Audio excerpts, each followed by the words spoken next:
This episode is brought to you by White Cloud Coffee Roasters, where every bean tells a story of adventure and passion. Nestled in the heart of Idaho's mountain wilderness, White Cloud has been mastering the craft of coffee for more than 38 years, bringing the spirit of the outdoors into every cup. Discover the difference in their premium beans, meticulously roasted to capture the essence of the mountains. From robust, full-bodied classics to creative flavored blends, White Cloud coffees are designed for you to appreciate the subtleties of premium coffee. Now, listeners of our podcast can get an exclusive 10% discount. Just use the promo code CREATIVITY at checkout. Visit whitecloudcoffee.com and use the code CREATIVITY for your 10% discount. Start your adventure today. Journey to whitecloudcoffee.com.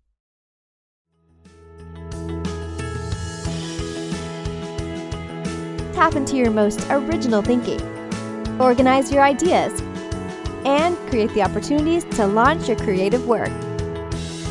Unlocking your world of creativity with best-selling author and brand innovator, Mark Stinson. Welcome back, friends, to our podcast, Your World of Creativity, where we explore not only how to get inspired with new ideas, but how to organize the ideas and pitch the ideas and get the work out into the world. And that's what we're all about. And I'm so glad today our guest is going to talk about this idea that sounds so simple. It's like asking for directions when you're on a road trip. But we don't take the time, and we drive around, we waste a lot of time, we waste a lot of fuel. And finally, we say, we've got to get some answers. And you know what we do? Ask. And that's the title of our guest's new book, Ask. Jeff Wetzler is my guest. Jeff, welcome to the show. Thank you, Mark. It's great to be with you. I love that metaphor, by the way. We've all experienced it, right? Either the That's right. receiving, the giving, the chiding, the somewhere along the way. Why don't you just ask? It could be at the department store. That's right. Many of our listeners know what a department store is. Others are like, what are you talking about? But this idea that we have to stop and ask, it sounds so simple, and yet it's maybe so hard for some people. That's right. And when you ask someone for directions, maybe you're not just going to find out the fastest route, but also, hey, by the way, there's this great coffee shop that you should stop by, or hey, did you know this town was known for this, or all kinds of other little gems that are hidden in people's minds that we would never find out if we didn't ask. So true. And by the way, Ask has been just published by the Hachette Group. And I love the subtitle, Jeff, Tap into the Hidden Wisdom of People Around You for Unexpected Breakthroughs in Leadership and Life. It's a mouthful, but every one of those phrases, we're tapping into hidden wisdom. Why don't we just take advantage of other people's experience? What do you think the block is to asking? There's a few different blocks. The first one is very often we don't even realize there's something to ask about because we're not curious. We have ways of kind of sizing up people and sizing up situations and very quickly concluding, I know what's going on here. I know what they know or they don't know.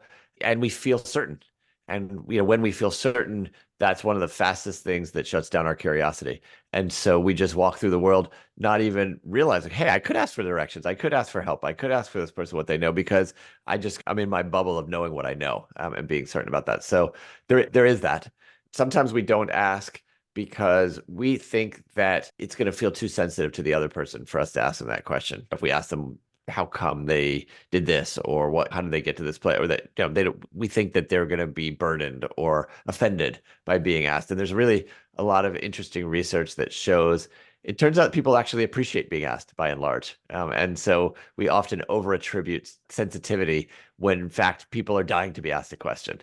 So that's another reason. Another reason is that asking is a skill. And so most of us have not been trained in actually how do you ask questions in effective ways. And so without that training, we don't do it.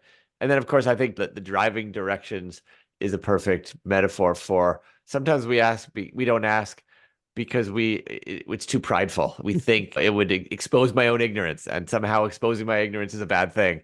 And so that we let that stop us from asking. So true.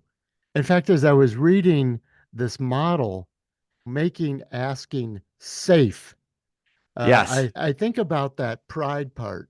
It's you got to know that, or I'm going to be too embarrassed to ask somebody like Jeff, how did you get the Harvard Business School professor to write your yeah, so there's Yeah. this idea that you ought to know this already, maybe, or there would be an embarrassment. Yes. Yeah, and I think we live in our culture can condition us and send the message that somehow not knowing something is a sign of weakness.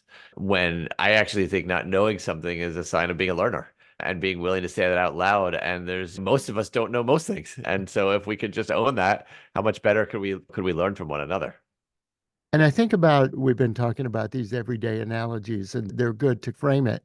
But let's get down to there's sometimes when you're saying, how do I get a business loan? Yeah. How do I start an LLC? And what are the implications of that for my business, for my taxes, for my legal Right. Right. issues? But sometimes, how do I get a record on Spotify? Yeah. Literally, you've got to ask these how-to questions because you've got to take your business or your practice forward. Yeah, and I think when we're stuck on those, how do I do any one of those things that you said? One of the shifts that I like to encourage people to make is to shift it to who could I ask? Who might know that? Even with my son, who is very interested in science and has a ton of questions. I remember there was a time when he was really stuck on how did electromagnets work? And damn if I remember how they work. I couldn't answer his questions, but I did say, who could we ask? And then we realized that down the street from us is someone who's a physics teacher. And so we trundled on down the street and knocked on his door. And one of the lessons I hoped to leave my son with was not so much about electromagnets, but that when you're stuck, ask yourself who might know, and then you could start from there. So good. And as we look at your five-step approach to asking, it does tend to break it down. I guess it's Yeah. like cutting the meat up. You're really saying, gosh, now if you look at it that way, I could do it. Yes. When you take this practice of learning from other people and you break it into the components and we can get into them, each one is learnable. And it's not mysterious. It's not something that some people are good at and other people are never going to be good at. We can all master this. We can all get better at it if we unpack it and understand what goes into it. Hmm. Take us through it. We've been talking about curiosity and that we just have to have this open mind. And we also broach this idea of making it safe. Where do we go from there to get better at this? Yeah. And so what you're alluding to are the first two steps of the ask approach. Yes. And maybe to back up for 1 second, the ask approach is a set of 5 practices that when we put them together, give us the greatest chance of really tapping into what the people around us think, feel, and know. And too often, people around us don't tell us those things for all kinds of reasons, which we can also get into. But that's why I call it hidden wisdom, because we're surrounded by people who know things and who have ideas and perspectives and feedback that they just don't tell us. And so to go through the steps, as you mentioned, the number one is choosing curiosity. That's really awakening ourselves to want to know what we can learn from other people. That's really saying to ourselves, let me plant one question in the front of my mind, which is, what can I learn from this person? And when that's the question in the front of our mind, all kinds of other questions get pushed to the side, like, how do I show that I'm smart? Or how do I prove that I'm right? Or how do I get out of here? All that stuff gets pushed away when we say, what can I learn from this person? And then all of a sudden inside, what can I learn from this person? Are all kinds of other questions like, what experiences have they had? What do they know that I don't know? What might they see that I'm not seeing? How else might they be looking at this situation? What advice might they have? All kinds of things we can learn. I believe we can learn something from anyone, but we have to choose curiosity to do that. And it is a choice. It's not, it's a choice that's always available to us if we put that question in the center of our minds. So that's number one, choose curiosity. Number two, as we were starting to allude to, is called make it safe. Because just because I'm curious to learn from you doesn't guarantee you're going to share with me, especially if you don't feel safe telling me your truth. If you feel like telling Jeff your truth might make me defensive or might hurt me or might burden me or might make me punish you, or put tension into our relationship. So if I'm going to make it safe, I have got to create a level of connection with you. And I got to do it on your terms, where and when and how you feel comfortable, not how I feel comfortable. I've got to open up myself, meaning I got to say to you, here, I don't know the directions to this place. Here's why I'm asking. I'm lost. When we can admit that to other people, that makes it much safer for them and also makes them not have to guess our agenda. And part of making it safe is also what I call radiating resilience, which is really demonstrating to the other person, I can handle your truth. No matter what, I'm not going to crumble. I'm not fragile. I'm not going to blame you for my reactions if I have reactions. I'm resilient to it. And so if we can do those things, if we can create that kind of connection, open up, radiate resilience, that goes a long way to making it safer for the other person.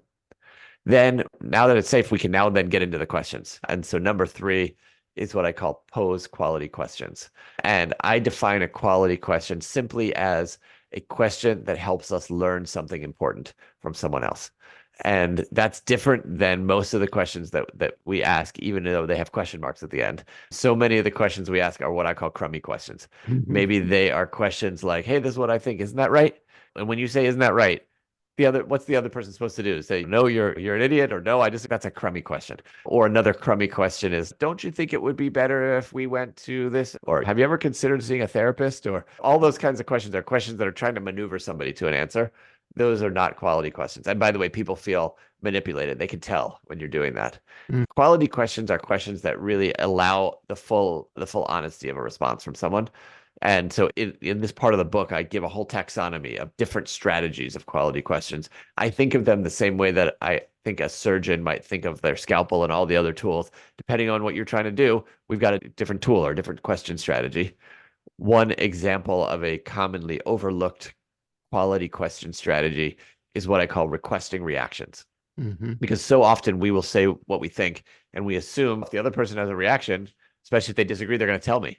But for all kinds of reasons, including the fact that people often don't feel safe, you're not going to find that out. They're not going to necessarily tell you. And so requesting reactions is simply saying to the other person, hey, this is what I think. What's your reaction to that? How does that land with you? How does that sit with you? What does that make you think? What might I be overlooking? Any one of those kinds of questions can be requesting reactions. And you learn so much more from the other person than if you just say your piece and don't ask that kind of question. Exactly. So good. That's number 3. Once we ask the question, then it comes down to how well we listen. And so number 4 is called listen to learn. And listening to learn is very different than listening to prove a point, listening to look smart, listening to show you're right, listening to whatever. It's a true intention. We are all much worse at listening than we think we are. That's been documented in research. There's a huge difference between thinking we're listening and actually hearing what someone is trying to tell us. For the book, I interviewed all kinds of professional listeners, including psychotherapists, including journalists. Journalists are basically professional listeners. I remember interviewing one award-winning journalist named Jenny Anderson, who would say to me that after she would interview someone she was reporting on, she would go back and replay the recording because she would always record the interviews, and she would replay it 2, 3, 4, sometimes 5 times. And every time she would re-listen to it, she would hear something really important that she just hadn't heard the previous times.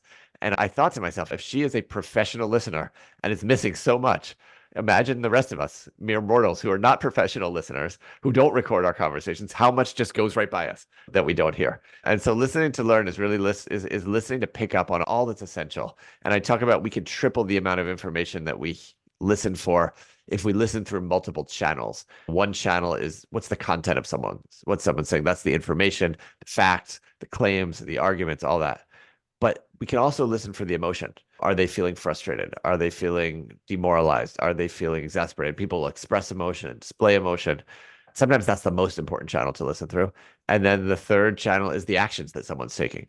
Are they pushing back on us? Are they asking questions? Are they repeating themselves? Are they, making a proposal to us? Those are so content, emotion, actions. I know you have a lot of musicians that are part of the listening group. I think that listening through these 3 channels is a little bit like what a music aficionado might do if they're listening for the percussion and then listening for the vocals and then listening for the harmony. And you can isolate each one, but then when you put it together, how much richer an experience you have listening to a piece of music. The same is true with people. Yes, so true. And I think about even, I may not be a professional listener, but a podcast or an That's right. interviewer, I've done market research. And you're absolutely right that even the act of writing down what the other person is saying to go back and look at it later, this idea of active listening, that you really show the other person that you are listening, it does help a lot. I totally agree. One of the, I think, best strategies for active listening that I've come across and that I write about in the book is a strategy that's simply paraphrasing and testing. So let me just paraphrase what I heard you say, and then let me test to what extent did I get it right, and what would you modify and what I took away. That strategy is so underutilized But I think it's one of the most powerful things we can do when we're listening to someone, partly because it gives us a chance to correct our misunderstandings. And I will say when I do it, at least 50% of the time, people will say, you didn't get it quite right. Or, yes, that was right, but there's not, that makes me realize there's more I wanted to say. There's something else that I now did add. Yeah. So it does that. It also slows down the conversation. And especially in a tense, heated conversation, if we make that move and we just say, look, before I give you my counter argument and I push back on you, let me just check if I understood what you said. It just slows everything down. But it also sends a message to other people. I care enough about your understanding you that I'm going to take the time to try to restate it and then literally check that I get it right. And I think it just changes the chemistry or the relational dynamic in a conversation when one person says, I really want to check that I understand you right before we go on. So These are much better responses. And you talked about crummy questions and weak leading questions. I think some of the responses you're talking about too are much better than, oh, yeah, that's what I thought. Or, right. yeah, I already knew that. Totally. Or tell me something I didn't know. Exactly. Yeah. Those Yeah, kinds of responses are not likely to lead the other person to keep sharing with you. shuts it down. It shuts it right down. Yeah. And then just to complete the ask Yes. approach, the number 5 is my favorite. It's called reflect and reconnect. It's my favorite because my own personal and professional passion in life is learning. And reflection is the key to learning. Reflection is what makes the difference between having an experience versus having an experience and actually getting some insight out of it. And I think a lot of people think that reflection is some mysterious or esoteric thing we have to go on a meditation retreat to do or whatever. But reflection can be very simple and practical. I talk about it as a 2-step process. I call it sift it and turn it. So sift it is just simply to say, all right, let me look back at my notes or let me just listen to what I heard or think about what I heard. Maybe they told me 20 things. What are the 3 most important things I heard? So let me just sift that and what else can I let go of and release? And then turn it is just asking myself a couple of questions. What does this make me want to do? What steps should I take based on this? How does this change my story about the other person? And also, is there anything in here that's like pushing me to think about my deeper stuff, my own biases, my own assumptions, my ways of being? You just turn it each time by asking one of those questions, and you've gotten some meaningful reflection. And then I say it's reflect and reconnect because that reconnection is closing the loop with the other person. It's going back to the other person and saying, thank you for sharing what you shared, especially thank you for taking a risk if it felt hard to do that. And let me just tell you, here's what I learned from you. And here's what it makes me want to do. And here's how I'm going to change as a person based on sharing that with you. And I think that has such a profound impact on the other person, on the relationship, because it's so rare that people come back to us and say, I learned something from you, and here's what it is, and here's what I'm going to do, and thank you. It lets the other person, first of all, correct if there's anything you took away that was wrong, but also it makes them feel like they didn't waste their time and that you really value them. And I think over time increases their desire to give you better and better directions the next time you ask a question of them. Yeah. And I think sometimes people only want to ask people that might agree with them or that have achieved, that have won. I had a mentor once that said you can learn from everybody, even those that you don't like and you don't think are doing it right or may have failed. Yes. I don't know how many times people have asked me, I go, let me tell you when it didn't work. And that's just as valuable sometimes. You need to know what doesn't work. That gets you one step closer to knowing what worked. And people who have failed have learned something that you haven't yet learned. Yeah. And so really tapping into that, I think, is especially important. I completely agree with your mentor. I think there's something interesting and important from everyone because everyone has lived a different human life than we have. And that's fascinating. What a fantastic model. And obviously, it makes a terrific book. But I also wanted to turn the page a little bit and talk about the process, your creative process of writing the book. How was that experience for you of capturing all this and then trying to publish it? Thank you for that question. I don't usually get that question. And so this gives me a chance to just reflect on it myself. I think it's been a really interesting process. I probably have had a version of this book in my. Are you an author who's tired of the long waits and low royalties? Exact Rush is here to change the game. We specialize in publishing with precision, and we get your book to market in just 3 to 6 months, not years. But we're not just about books. We also support your photography, web design, and content creation needs. Our focus ranges from spirituality to pop culture, and we're excited about our diverse lineup of upcoming releases. So, if you're ready to keep more of your hard-earned money and get published faster, Exact Rush is your ticket. Visit exactrush.com and turn your creative dream into a profitable reality today. Well, hi there, fellow content creators. It's Mark Stinson, the host of Unlocking Your World of Creativity. I'll be a judge for the upcoming Live Podcast Awards. The Live Podcast Awards is your chance to be recognized globally for your high caliber content. Now, if you've entered the Live Podcast Awards, I and my panel of judges will be reviewing your podcast or live stream and your achievements in many diverse categories. Now, we've got a great judging committee. There's a really robust point scoring system. There'll be networking opportunities, all sorts of ways to join this celebration among podcasters and live streamers. So the awards description, all online at livepodcastmedia.com/livepodcast-awards. I look forward to seeing your entries